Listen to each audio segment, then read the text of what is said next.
Ev der kolana Gaziye ye, bi ciwaniya xwe tê naskirin.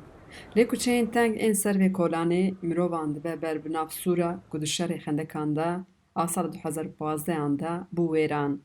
Hê jî hemî çûn hatin nevekirîne û dora meydana wêran bi sacan hatiye girtin. Rûniştvanê ku dema dawî a Sûriyê miraq dikin jî li keviya bajarê Rixwandê bermahiyên şaristaniyek bi hezaran salan temaşe dikin. Li nav Sûriyê de şeş taxan ji 7,000 zêdetir xaniyên ku ziyanê dîtin hatin rixandin. Lê di nav 6 salan de hejmara ku xaniyên ku hatine avakirin hê 500 jî nîne.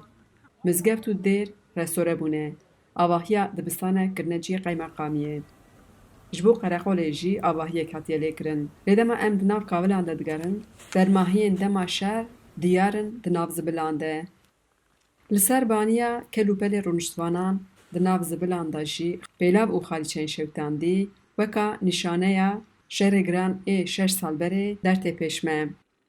Rûniştvanên berê ên vê taxê wiha behsa dijwariya rojên şer dikin.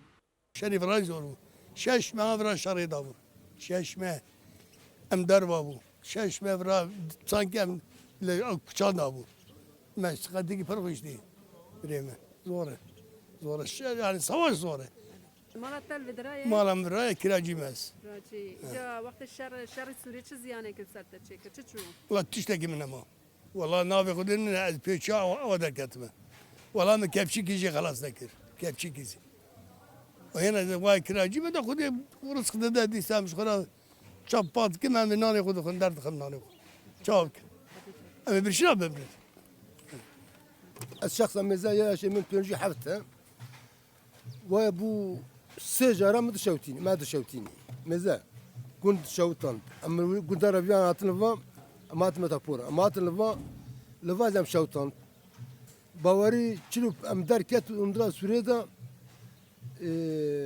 çiçilik sermede bu tabi geda uzara emri derket.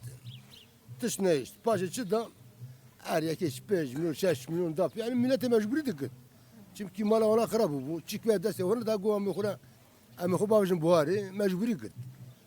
Yani kuda her yani bu gayri zulmet işte hem zulme. Di proja nûkirina Sûriyê de hatibû plankirin ku 2000 xanî û dikan kargeh ava bibin lê dema li meydana vala li ber kavilan derbas dibin dibînin ku hê proje temam nebûye.